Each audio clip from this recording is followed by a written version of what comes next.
तो हेलो बच्चों, कैसे हो सब आप। उम्मीद करता हूँ सब अच्छे होंगे। मैं अरविंद कुमार एक बार फिर से आपका स्वागत करता हूँ आपके अपने यूट्यूब चैनल फिजिक्स स्पार्क में। बच्चों, आज हम लेके आ गए हैं कुछ इंटरेस्टिंग चीजें जिसमें हम आज इंपॉर्टेंट क्वेश्चन करेंगे जो बोर्ड में बहुत ही ज्यादा पूछे जाते हैं। तो ये क्वेश्चन जो है बोर्ड पर्सपेक्टिव से बहुत इंपॉर्टेंट रहने वाले हैं और इसमें कुछ क्वेश्चन हमने नीट एंड जेई के भी लिए हैं। तो आप क्वेश्चन को देखते जाएंगे और वीडियो को बिना स्किप करे हुए आपको देखना है। अगर आपको वीडियो अच्छा लगे तो लाइक शेयर एंड सब्सक्राइब जरूर करें, ठीक है। तो अब हम चलते हैं, जैसा आप फर्स्ट क्वेश्चन देख सकते हैं स्क्रीन पे।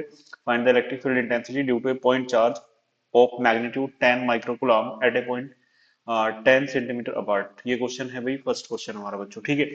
तो इस क्वेश्चन को हम कैसे करेंगे देखिए जल्दी। तो बच्चों ये क्वेश्चन है हमारा, हमारे पास एक सोर्स चार्ज है, ऐसे हम कंसिडर करते हैं, ठीक है। इसके बाद ये आर डिस्टेंस, आर का मतलब है 10 सेंटीमीटर यहाँ पे, और एक पॉइंट पी है, यहाँ पे एक चार्ज है कितना 10, यानी कि ये है हमारे पास 10 माइक्रोगुलाम चार्ज। इसकी वजह से इस पॉइंट पे इलेक्ट्रिक फील्ड हमें फाइंड करना है। तो बच्चों सबसे पहले तो हमें चार्ज की वैल्यू को थोड़ा सा सिंप्लीफाई करना पड़ेगा एक गुलाम में। तो ये आ जाएगा बच्चों गुलाम में, इसको और सॉल्व करेंगे 10 की पावर -5 गुलाम, ठीक है बच्चों। यहाँ तक समझ में आ गया होगा आपको। तो ये आ गया हमारे पास चार्ज, इसको हमने कन्वर्ट कर लिया। अब इसमें दे रखा है कि हमारे पास डिस्टेंस है, डिस्टेंस को मीटर में कन्वर्ट करेंगे। तो मीटर में कन्वर्ट करने के लिए 10 की पावर -2 से मल्टीप्लाई करेंगे, तो ये आ जाएगा यहाँ से डिस्टेंस आ गई 10 की पावर -1 मीटर, ठीक है। तो उम्मीद करता हूँ बच्चों ये समझ में आ गया होगा आपको, ठीक है। डिस्टेंस भी है आपके पास और चार्ज भी है, ठीक है। अब इसमें क्या करना है आपको, फॉर्मूला लगाना है इलेक्ट्रिक फील्ड का। तो इलेक्ट्रिक फील्ड का फॉर्मूला क्या होता है, इक्वल टू होता है के क्यू अपॉन आर स्क्वायर, ठीक है।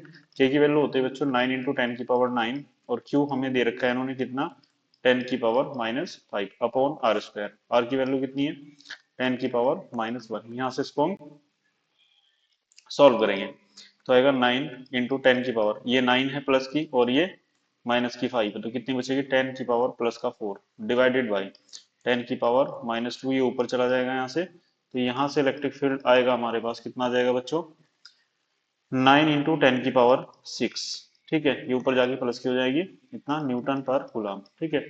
तो इस तरीके से क्वेश्चन हम बच्चों सॉल्व कर सकते हैं। उम्मीद करता हूँ क्वेश्चन समझ आया होगा आपको, ठीक है। तो ऐसे क्वेश्चन को ऐसे सॉल्व करना है। अब चलते हैं क्वेश्चन नंबर 2 की तरफ बच्चों। ये क्वेश्चन नंबर 2 है हमारा। देखिए जैसे स्क्रीन पे आप देख सकते हैं, electric field at a point is E. किसी पॉइंट पे इलेक्ट्रिक फील्ड है ई, ऐसे कह रहा है। सपोज दैट ये हमारा कोई पॉइंट पी, ठीक है। लेट से R1 डिस्टेंस है हमारे पास R। इस पॉइंट पे इस सोर्स चार्ज की वजह से, कोई सोर्स चार्ज है हमारे पास सी क्यू, इसकी वजह से इस पॉइंट पे इलेक्ट्रिक फील्ड है ई, ठीक है। अब ये कह रहा है if the distance is increase up to 4 times, अगर डिस्टेंस को हम इंक्रीज करके 4 टाइम्स कर दें, मीन्स ये चार्ज है हमारा, सेम चार्ज है सोर्स, है ना। और ये है पॉइंट पी हमारा। अब यहाँ पे डिस्टेंस R2 कितना कर दिया 4R, यानी कि अब ये पूछ रहा है इस पॉइंट पे इलेक्ट्रिक फील्ड कितना होगा, ठीक है बच्चों। तो इसमें आप फॉर्मूला लगाएंगे E2 upon E1 equal to कितना होता है R1/R2 का होल स्क्वायर, ठीक है। तो ये फॉर्मूला आप इसमें यूज करेंगे। R1 कितना दे रखा है हमें R, और R2 कितना है हमारे पास 4R। तो बच्चों यहाँ से ये कैंसिल हो जाएगा, तो E2 upon E1 equal to कितना आएगा हमारे पास, ये हो जाएगा बच्चों 1/4 का स्क्वायर, और 1/4 का स्क्वायर कितना होता है 1/16। तो यहाँ से जब इसको सॉल्व करेंगे E2 की वैल्यू हो जाएगी बच्चों E1/16, और E1 कितना है हमारे पास, E1 है हमारे पास E, तो आएगा कितना E/16। तो बच्चों ये आ जाएगा हमारे पास इलेक्ट्रिक फील्ड, ठीक है। कितना आ जाएगा E2 इक्वल टू E/16 और न्यूटन बाई कूलम। उम्मीद करता हूँ आपको क्वेश्चन समझ में आया होगा भाई, ठीक है। ऐसे क्वेश्चन भी आप कर लेंगे। अब चलते हैं बच्चों नेक्स्ट क्वेश्चन की तरफ, ठीक है। क्वेश्चन नंबर 3 हमारा, find the electric field eight point A. A point पे हमें इलेक्ट्रिक फील्ड फाइंड करनी है, इस पॉइंट पे। तो बच्चों देखो ये चार्ज है आपका क्यू, इसकी वजह से अगर आप इलेक्ट्रिक फील्ड देखेंगे इस पॉइंट पे, तो किधर होगी इस साइड, ठीक है। तो इस साइड बनेगी इलेक्ट्रिक फील्ड इस चार्ज की वजह से, है ना। लेट्स से ये E1 है, और इस चार्ज की वजह से इलेक्ट्रिक फील्ड बनेगा इस तरफ यू, ठीक है, ये वाला। ये बन गया E2। अब आप देख पा रहे हैं बच्चों, ये हमारे पास लेंथ है इसकी L, L और L, इक्विलैटरल ट्राइंगल बन रहा है बच्चों ये, ठीक है। तो इस पॉइंट पे आपको इलेक्ट्रिक फील्ड फाइंड करना है ए पे। तो आप मुझे बता सकते हैं जो E1 आएगा, E1 कितना होगा, ठीक है। E क्या होता है के क्यू अपॉन आर स्क्वायर होता है, तो यहाँ पे के क्यू अपॉन आर की जगह कितना है, लेंथ दे रखी है आपको L, तो L स्क्वायर एंड E2। अगर मैं आपसे E2 पूछूं तो E2 कितना आएगा, ये भी आप बता सकते हैं k q upon r square, that is L square, ठीक है। अब यहाँ से आप देख पा रहे हैं कि E1 और E2 आपस में दोनों इक्वल हैं, है ना। तो दोनों आपस में इक्वल हैं, तो जब ये दोनों आपस में इक्वल हैं तो यहाँ पर्टिकुलर एक एंगल बन रहा है इनके बीच में, लेट से, ठीक है। ये एंगल हमारे पास 60 है, तो बच्चों ये भी कितना होगा, 60 डिग्री, ठीक है।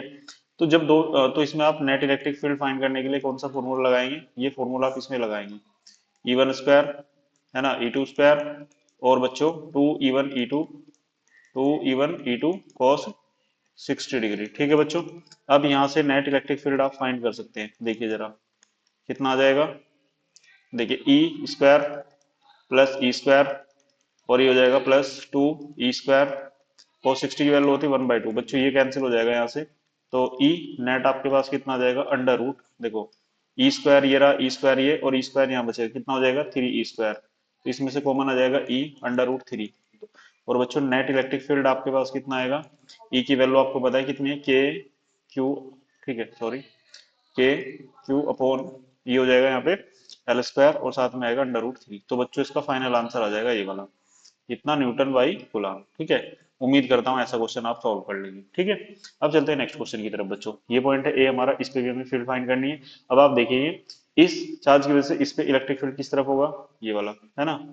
तो बच्चों ये हो गया हमारा, लेट्स से मैं इसको कह रहा हूँ E1, इस चार्ज की वजह से इलेक्ट्रिक फील्ड होगा बच्चों इस साइड हमारा, ठीक है, इसको मैं कह रहा हूँ E2।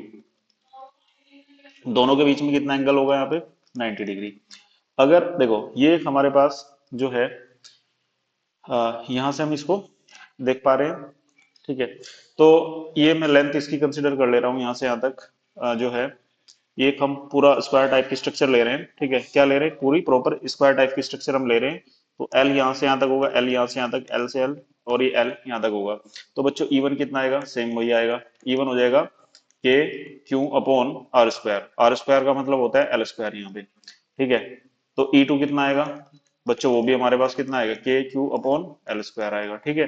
E1 E2 यानी कि ये और ये दोनों सेम आ गए। अब मुझे एक बात आप बताएंगे, यहाँ से दोनों एंगल 90 डिग्री पे हैं दोनों, E1 E2, तो यहाँ इन दोनों का कितना आएगा रिजल्टेंट, इन दोनों का रिजल्टेंट आएगा अंडर रूट 2 इंटू ई, ठीक है। तो यहाँ से बच्चों उसको सॉल्व करेंगे तो ई नेट हो जाएगा हमारे पास अंडर रूट 2 ई की वैल्यू कितनी है, के क्यू अपॉन एल स्क्वायर, ठीक है। तो यहाँ से भाई बच्चों ये हमारे पास आ जाएगा, ठीक है, हमारे पास ये आ जाएगा यहाँ से। तो यहाँ से एक चीज आप देख सकते हैं बच्चों कि ये जो है यहाँ पे ये वैल्यू आ गई, ये कैसे सोल्व करके आया, √2 मैंने कैसे लिख दिया भाई बच्चों, इसी पूरे फॉर्मूले से प्रॉपर इसको सॉल्व करेंगे, cos 90 यहाँ पे रखेंगे तो पूरा सॉल्व करके कितना आएगा, ये आएगा अंडर रूट 2 के क्यू एल स्क्वायर। अब देखो एक ये प्लस का 4Q चार्ज यहाँ पे रखा हुआ है, अगर इस चार्ज की वजह से मैं इलेक्ट्रिक फील्ड चेक करूंगा, देखो इन दोनों का इलेक्ट्रिक फील्ड यहाँ एग्जैक्टली मिड में आएगा, है ना, इन दोनों का जो नेट इलेक्ट्रिक फील्ड आया है, ठीक है, यह आया इस तरफ यहाँ पे। अब एक ये 4Q है, ये भी तो अपना एक इलेक्ट्रिक फील्ड यहाँ पे जनरेट करेगा ना, तो ये वाला, ये कितना होगा इलेक्ट्रिक फील्ड, अब इसको चेक करते हैं, इसको मैं कंसिडर कर रहा हूँ बच्चों ई डैश।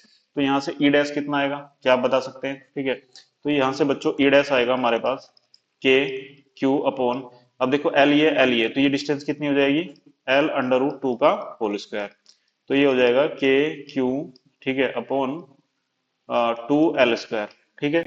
तो भाई बच्चों यही आएगा। अब यहाँ से इतना ही आएगा ना, अरे भाई देखो यहाँ से यहाँ तक एल है, और ये डिस्टेंस कितनी हो जाएगी, अगर आप ऐसे देखो उसको, ठीक है, यहाँ पे देखो ये दोनों कितने हैं हमारे पास, है ना, ये भी एल है, ये भी एल है, तो कितना हो जाएगा बोलो, ये हो जाएगा, ठीक है, एल अंडर रूट 2, यानी कि L square plus L square, तो इसको हम लिख सकते हैं अंडर रूट 2, और ये आएगा यहाँ से टू अंडर मतलब अंडर रूट 2 एल, ठीक है, इतना आ जाएगा। तो ये आ गया।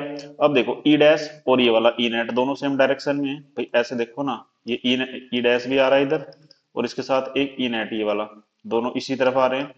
तो इन दोनों का रिजल्टेंट इलेक्ट्रिक फील्ड कितना होगा, तो ई रिजल्टेंट, तो इन दोनों का रिजल्टेंट इलेक्ट्रिक फील्ड होगा ई डैश प्लस कितना, ई नेट, तो दोनों को आपको ऐड कर देना है बच्चों, के क्यू अपॉन एल स्क्वायर, और प्लस ये कितना आ जाएगा अंडर रूट 2, यहाँ पे 2 भी है ना, यहाँ पे आ जाएगा k Q by L square. तो बच्चों ये आपका आंसर आ जाएगा यहाँ से, ठीक है। ऐसे इस क्वेश्चन को आप आराम से सॉल्व कर सकते हैं, उम्मीद करता हूँ ये क्वेश्चन आपको बच्चों समझ आया होगा, ठीक है।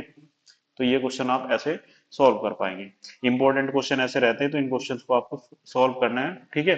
अब आते हैं नेक्स्ट क्वेश्चन की तरफ बच्चों, सी वाला जो पार्ट है हमारे पास, इस सी वाले पार्ट में अगर आप देख रहे हैं, ठीक है, ऐसे आप देखो इस पॉइंट पे, अगर इस चार्ज की वजह से आप इलेक्ट्रिक फील्ड देखोगे तो किधर बनेगा इसका इलेक्ट्रिक फील्ड, इस साइड, है ना। इस चार्ज की वजह से देखोगे तो इसका फील्ड किधर बनेगा, इस साइड। ठीक है। इसकी वजह से देखेंगे तो इधर बनेगा इलेक्ट्रिक फील्ड, और इसकी वजह से देखेंगे तो बच्चों इसका इलेक्ट्रिक फील्ड इस साइड बनेगा। मतलब कहने का ये है, एक इलेक्ट्रिक फील्ड तो हमारा इधर बन गया है ना, और एक इलेक्ट्रिक फील्ड हमारा इस साइड बन गया है, और एक इलेक्ट्रिक फील्ड ये इस साइड बन रहा है, और बच्चों एक इलेक्ट्रिक फील्ड हमारा इस साइड बन रहा है। ठीक है। अगर ये E1 है, ये E2 है, और बच्चों ये E3 है, और ये E4 है। अब आप देखो ये वाला फील्ड इसे कैंसिल करेगा, ये वाला फील्ड इसे कैंसिल करेगा, तो ई नेट कितना हो जाएगा यहाँ से, जीरो। तो इसके सेंटर पे अगर आप देखेंगे इलेक्ट्रिक फील्ड कितना आ जाएगा, जीरो, क्योंकि ये वाला इसे कैंसिल करेगा और ये वाला इसे कैंसिल करेगा। ठीक है, तो टोटल कितना आ जाएगा, जीरो। अब बात कर लेते हैं नेक्स्ट क्वेश्चन की। अब इसमें भी सेम कहानी वही है, इसके सेंटर पे पूछा है, तो सेंटर पे एक फील्ड ऐसे जाएगी, इस तरीके से आएगी। ठीक है, और एक फील्ड यहाँ पे इस तरीके से, एक मतलब ये क्या बन रही है, अब देखो अगर यहाँ से ये 360 डिग्री का बनना है, तो यहाँ पे अगर तीन इलेक्ट्रिक फील्ड हम बना रहे हैं, E1 E2, ठीक है, E1 E2 और E3, अगर तीन इलेक्ट्रिक यहाँ फील्ड बनने हैं, तो आपको पता है जब भी तीन वेक्टर 120 डिग्री के एंगल पे होते हैं इस तरीके से, ठीक है, उनका सम कितना होता है, जीरो। ये आपने 11th में भी पढ़ा होगा। ठीक है, 120 डिग्री पे होते हैं जब भी। ठीक है, ये वाला ये 120, मतलब टोटल 360 का एक क्लोज लूप बनाते हैं, तो 120 पे, तो वहां पे नेट इलेक्ट्रिक फील्ड कितना हो जाएगा, जीरो। ठीक है, तो ये तो डायरेक्ट आंसर है कि सिमेट्रिकल शेप इसमें बन रही है, तो इस केस में भी इलेक्ट्रिक फील्ड कितना बनेगा, जीरो बनेगा। तो उम्मीद करता हूँ बच्चों ये क्वेश्चन आपको समझ आ गया होगा। ठीक है, अब हम चलते हैं आगे थोड़ा सा नेक्स्ट क्वेश्चन की तरफ। क्वेश्चन नंबर 4 है बच्चों, ये कंपटीशन जेई में भी आया हुआ क्वेश्चन है। तो इस क्वेश्चन को हम कैसे सोल्व करते हैं, ये कह रहा है, देखिए क्वेश्चन में क्या कह रहा है, an infinite number of charges each Q. हमारे पास इनफाइनाइट नंबर ऑफ चार्जेस है, इस तरीके से एक लाइन पे वो रखे हुए हैं, ये इसका ओरिजिन पॉइंट है यहाँ पे ओ। ठीक है, एक्स एक्सिस के अलोंग रखे हुए हैं, एक चार्ज तो यहाँ पे रखा हुआ है। ठीक है, प्लेस्ड एट वन, वन पे रखा है, फिर टू पे रखा है, टू के बाद फिर फोर पे रखा है, फिर एट पे रखा है, इसी तरीके से ये इन्फिनिटी तक रखे हुए हैं इस तरीके से, है ना, फ्रॉम द ओरिजिन, ओरिजिन से ये ओरिजिन पॉइंट है। If the charge are alternatively positive and negative, यानी कि अगर यहाँ पॉजिटिव चार्ज रखा है बच्चों, तो यहाँ कितना होगा, नेगेटिव, फिर पॉजिटिव, फिर नेगेटिव, इस तरीके से चार्जेस रखे हुए हैं। Find the intensity of electric field at origin, यहाँ पे इलेक्ट्रिक फील्ड आपको फाइंड करना है बच्चों। इलेक्ट्रिक फील्ड आपको पता है क्या होता है भाई, ये होता है 1/4 pi epsilon zero q upon r square. ठीक है, अब यहाँ से इसकी वजह से देखो नेट इलेक्ट्रिक फील्ड में डायरेक्ट कैलकुलेट कर देता हूँ, कितना आएगा भाई बच्चों, चार्ज तो हमारे पास प्लस माइनस हो रहे हैं। ठीक है, तो एक चार्ज में डायरेक्ट इसमें से कॉमन ले लेता हूँ, कितना आएगा, 4 पाई एप्सिलॉन जीरो। ठीक है, यहाँ पे 1/4 पाई है, तो यहाँ पे कितना हो जाएगा हमारे पास, प्लस। ठीक है, और यानी कि फर्स्ट वाले के लिए डिस्टेंस कितना रहेगा, वन का स्क्वायर, दूसरा चार्ज कैसा है, निगेटिव, तो यहाँ आएगा टू का स्क्वायर। ठीक है, ये यहाँ पे थर्ड है हमारा पॉजिटिव चार्ज, तो बच्चों यहाँ पे कितना आएगा, फोर का स्क्वायर, फिर यहाँ कितना आएगा, माइनस का क्यू, और कितना आएगा फिर एट का स्क्वायर। ठीक है, तो बच्चों इस तरीके से आपको कहाँ तक जाना है, इन्फिनिटी तक। अब यहाँ से अगर आप देख पाएंगे, जो नेट इलेक्ट्रिक फील्ड आएगा उसमें से मैंने क्यू कॉमन ले लिया, तो जब मैं इसमें से क्यू कॉमन लूंगा तो ये हो जाएगा हमारे पास, तो 1/1 का स्क्वायर माइनस 1/2 का स्क्वायर प्लस 1/4 का स्क्वायर प्लस 1/8 का स्क्वायर, तो सॉरी ये माइनस है यहाँ पे, का स्क्वायर, इस तरीके से इन्फिनिटी तक। तो बच्चों आप देख पा रहे हैं एक सीरीज बन गई है यहाँ पे। ठीक है, एक ये क्या बन रही है, पूरी एक सीरीज है ये वाली, क्या है, एक सीरीज, ये सीरीज बन रही है कौन सी, जीपी, यानी कि एक जीपी बन गया है, ज्योमेट्रिकल प्रोग्रेशन बन गई बच्चे। इसमें अगर हम फर्स्ट टर्म की बात करें, ये होती है ए, इसको बोलते हैं ये वैल्यू वन है। इसका अगर मैं रेशो चेक करूँ, रेशो कैसे निकालते हैं, A2/A1, यानी कि second term upon first term, तो सेकंड टर्म कितनी है, 1/2 का स्क्वायर अपॉन फर्स्ट टर्म कितनी है, वन का स्क्वायर, तो यह जाएगी -1/4। तो बच्चों आर की जो वैल्यू आई है वो आई है -1/4, which is less than one, जो एक से कम है। तो आपको पता है कि जब भी एक इनफाइनाइट सीरीज होती है और उसका हम निकालते हैं सॉल्यूशन इन्फिनिटी तक, तो उसको हम कैसे करते हैं, उसके लिए हम फॉर्मूला लगाते हैं बच्चों, एस इन्फिनिटी इक्वल टू होता है A/1 - R। ठीक है, ये वन है, आर की वैल्यू कितनी, -1/4। ठीक है, तो 1/1 प्लस 1/4, ये हो जाएगा 1/5/4, तो ये चला जाएगा ऊपर बच्चों। एस इन्फिनिटी कितना आ गया हमारे पास, ये आ जाएगा। ठीक है, अब ये हो जाएगा हमारे पास एस इन्फिनिटी की वैल्यू 4/5। अब यहाँ से आप सॉल्व करेंगे इसको आगे, तो यहाँ से ई नेट कितना हो जाएगा, ई नेट हो जाएगा Q/4 पाई एप्सिलॉन जीरो, और इसकी वैल्यू कितनी आई है हमारे पास पूरी सॉल्व करके ये। ठीक है भाई, क्यू भी है यहाँ पे, ये पूरा अगर हम इसको सॉल्व कर रहे हैं तो पूरा सॉल्व करके कितना आ रहा है, ये आएगा 4/5। ठीक है, इसको यहाँ से हम सॉल्व कर देंगे तो आंसर कितना आ जाएगा, Q/5 पाई एप्सिलॉन जीरो। तो बच्चों इस तरीके से आप इसको सॉल्व कर सकते हैं, देखिए कितना बढ़िया क्वेश्चन था ये। ठीक है, तो इस तरीके से इसका आंसर आ जाएगा बच्चों। ठीक है, उम्मीद करता हूँ क्वेश्चन आपको समझ में आ गया होगा।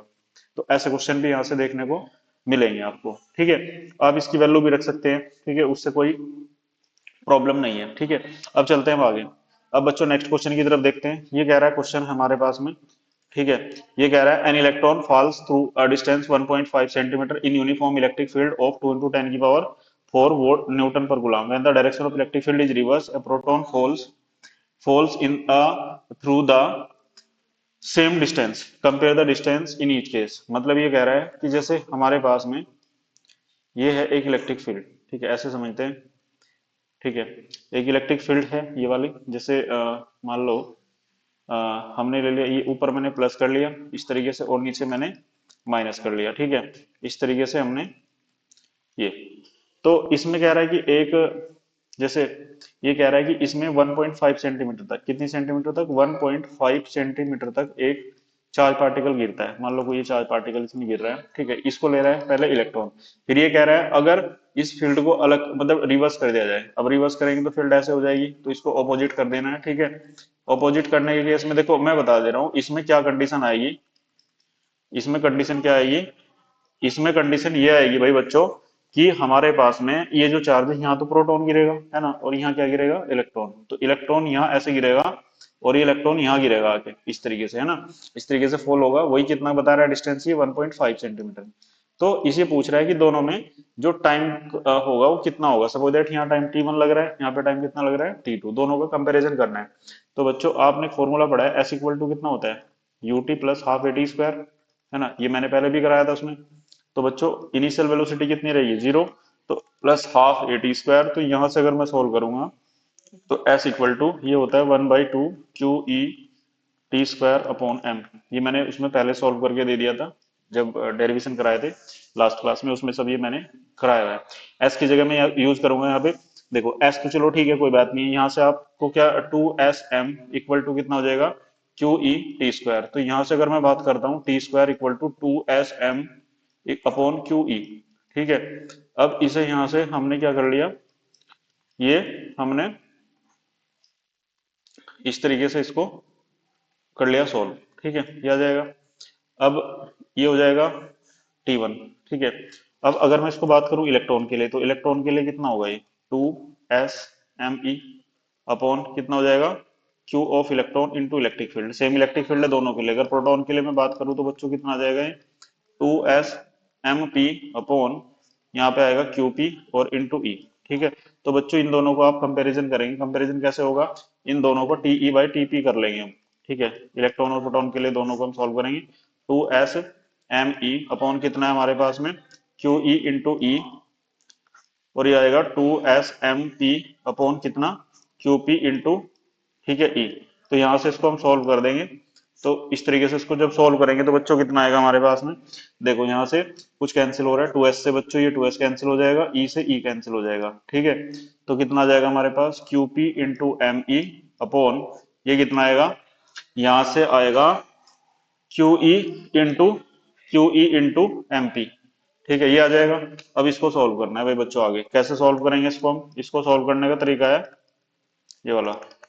यहाँ से प्रोटॉन पे चार्ज कितना होता है बता सकते हैं, 1.6 10 की पावर माइनस के 19 होता है, इनटू मास ऑफ इलेक्ट्रॉन होता है 9.1 10 की पावर माइनस 31 केजी। ठीक है, अब यहाँ से हम बात कर लेते हैं नेक्स्ट। अब बच्चों अगर मैं बात कर लेता हूँ प्रोटॉन के लिए, प्रोटॉन पे भी सेम चार्ज होता है 10 की पावर माइनस 19, और ये हो जाएगा आपका, इसका मास होता है 1.67 10 की पावर माइनस का 27। ठीक है, तो ये आएगा। अब यहाँ से इसको मैं सोल्व करूंगा तो ये कट जाएगा, देखो यहाँ से कट गया पूरा। तो यहाँ से TE by TP equal to कितना आ गया बच्चों, देख सकते हैं आप यहाँ से, ये आ जाएगा 9.1 अपॉन 1.67 और 10 की पावर हो जाएगी ऊपर -4। इस पावर को आप बाहर ले आएंगे, TE by TP equal to हो जाएगा 10 की power -2 into under root 9.1 upon 1.67। ठीक है, तो बच्चों ये बचेगा। अब इसमें आगे कुछ नहीं है, आगे इसको आप सॉल्व कर सकते हैं। ठीक है, तो इस तरीके से इसको आपको आगे सॉल्व कर लेना है। ठीक है, ये इन दोनों का टाइम का रेशो रहेगा इसमें। ठीक, उम्मीद करता हूँ आपको क्वेश्चन समझ में आ गया होगा। ठीक है, अब बच्चों चलते हैं नेक्स्ट क्वेश्चन की तरफ। क्वेश्चन नंबर 6 है हमारा। ये क्वेश्चन 6 जो है हमें कह रहा है, ये कह रहा है कि फाइंड द इलेक्ट्रिक फील्ड, ठीक है, find where the electric field will be zero कहाँ पे इलेक्ट्रिक फील्ड जीरो होगा, जैसे दे रखा है। तो ऐसे क्वेश्चन में ये देखना है कि इलेक्ट्रिक फील्ड उस पॉइंट पे जीरो होगा जहां बिल्कुल मिड में, ठीक है। क्योंकि अगर इसके हिसाब से देखें तो यहाँ पे एक चार्ज रखा है, अगर हम एक पॉइंट चार्ज यहाँ पे कंसिडर करें, ये कोई पॉइंट चार्ज है, तो इसकी वजह से इलेक्ट्रिक फील्ड किधर, देखो ऐसे मैं इसको बना दे रहा हूँ, ठीक है। तो यहाँ से क्या होगा, इसकी वजह से फील्ड जाएगी इस तरफ, है ना, इसको कह देते हैं E1, और इसकी वजह से फील्ड जाएगी इस तरफ E2। तो ये डिस्टेंस है कितनी हमारी, लेंथ, ये कितनी लेंथ है यहाँ से यहाँ तक, ये L, ठीक है, ये L लेंथ है, ये L लेंथ है पूरे, और यहाँ से यहाँ तक आप कंसिडर कर लेंगे कितना है भाई, ये डिस्टेंस हो गई, मान लेते हैं हम x। अगर ये छोटे वाले चार्ज से डिस्टेंस कंसिडर करनी है जनरली, ये वाला, और ये डिस्टेंस कितनी बचेगी, L माइनस एक्स, ठीक है। तो अब आप देखिएगा, फॉर इक्विलिब्रियम, जब भी इक्विलिब्रियम की बात होती है, फॉर इक्विलिब्रियम, तो उस केस में क्या होगा भाई, इक्विलिब्रियम में E1 बराबर होगा E2 के। तो दोनों इलेक्ट्रिक फील्ड को इक्वल कर लेंगे। ये वाली फील्ड E1 कितनी हो जाएगी, के क्यू अपॉन एक्स स्क्वायर, और ये कितनी आ जाएगी, के into 4 Q upon L minus x का होल स्क्वायर, ठीक है। तो बच्चों के क्यू से के क्यू कट गया, तो यहाँ पे कितना बचेगा आपके पास में, 1/x² इक्वल टू, ये हो जाएगा हमारे पास यहाँ पे L माइनस एक्स का होल स्क्वायर, ठीक है। यहाँ से इसका पूरे का होल स्क्वायर कर देंगे, इसका दोनों साइड से हम अंडर रूट लेंगे। यहाँ पे कितना बचा, वो ऊपर 4, तो 1/x, और ये आएगा 2 अपॉन L माइनस एक्स, तो यहाँ से आएगा 2x equal to L minus x. तो यहाँ से इसको सॉल्व कर दीजिए, 2x ये हो जाएगा, और ये L, तो 3x इक्वल टू कितना आ गया, L। तो यहाँ से इसको आगे सॉल्व करेंगे आप, तो कितना आ जाएगा, x की वैल्यू आ जाएगी L/3, ठीक है। तो इस तरीके से भाई बच्चों आप क्वेश्चन को सॉल्व कर सकते हैं। तो स्मॉल चार्ज से कितनी दूर रखना पड़ेगा आपको, L/3 डिस्टेंस पे, ठीक है। तो ये चीज, इसका मैंने शॉर्टकट भी बताया था उस दिन, ठीक है। शॉर्टकट में क्या करना होता है आपको, तो शॉर्टकट आप लगा सकते हैं, ये होता है x इक्वल टू, ठीक है, सेम चार्ज ऑफ नेचर होता है, तो यहाँ पे आएगा L upon under root Q2 upon Q1 plus 1। इस फॉर्मूले से भी आप कर सकते हैं सोल्व, ठीक है। और Q2 को क्या लेना होता है, ग्रेटर देन Q1, ठीक है। ये क्वेश्चन हमारा सोल्व हो जाएगा इस तरीके से। आते हैं नेक्स्ट क्वेश्चन की तरफ। क्वेश्चन नंबर 7 है भाई बच्चों, ठीक है। ये कह रहा है find the electric field eight point A point पे इलेक्ट्रिक फील्ड हमें फाइंड करनी है। अब देखो इस पॉइंट को मैं यहाँ ए को बना रहा हूँ, अब इस क्यू की वजह से इलेक्ट्रिक फील्ड होगा इस तरफ, ठीक है, ये इसका इलेक्ट्रिक फील्ड होगा ई, इस 4Q की वजह से इधर होगा इलेक्ट्रिक फील्ड, इसका इलेक्ट्रिक फील्ड मैंने बना दिया यहाँ पे, ये वाला, ये कितना हो गया 4E, ठीक है। अब ऊपर की तरफ देखेंगे, ऊपर की तरफ जो इलेक्ट्रिक फील्ड होगा ये वाला, ये होगा 2E, क्योंकि चार्ज इसमें क्या है, इसमें चार्ज है हमारे पास में ये 2Q, ठीक है। और नीचे की तरफ जो होगा वो कितना होगा, वो चार्ज होगा 6Q इस साइड, ठीक है, मतलब 6Q नहीं होगा। तो यहाँ पे आप क्या देख सकते हैं, 6E होगा, ये कितना होगा, ये 6E होगा। अब बच्चों आप देखो यहाँ पे जो है कितना रिजल्टेंट आएगा, अब दोनों का अगर आप, भाई इसकी वजह से इलेक्ट्रिक फील्ड इधर बन रहा है ना, और इस 4Q की वजह से इलेक्ट्रिक फील्ड इधर बन रहा है, ठीक है, ये वाला, इस 2Q का ऊपर बनना है, 6 का नीचे बन रहा है। अब इसमें देखो जरा इन दोनों का कितना आएगा, भाई ये 4E और 3E, इन दोनों का रिजल्टेंट कितना आएगा, 3E आएगा, और किस डायरेक्शन में आएगा, इसी तरफ। तो इन दोनों का कितना आ गया, 3E, ऊपर 2 है नीचे 6 है, तो इन दोनों का कितना आएगा, 6 - 2, कितना होता है भाई बताओ, 6 - 2 होता है 4E। तो इधर आ जाएगा 4E, दोनों के बीच का एंगल कितना है, 90 डिग्री। तो ठीक है, अब इन दोनों का रिजल्टेंट आप कैसे निकाल सकते हैं, अब रिजल्टेंट निकालने के लिए आपको क्या करना है, अब इसमें फॉर्मूला लगा दीजिए आप, क्या होता है हमारे पास, ई नेट जो होता है कैसे निकालते हैं, अंडर रूट 3E², ठीक है, प्लस 4E², है ना, और भाई बच्चों प्लस कितना, 3E इंटू 4E, और कोस 90 डिग्री, कोस 90 कितना होता है 0। तो यहाँ से नेट इलेक्ट्रिक फील्ड कितना हो जाएगा हमारे पास में, 9E² प्लस 16E², ठीक है। तो कितना हो गया नेट इलेक्ट्रिक फील्ड यहाँ से हो जाएगा 25E²।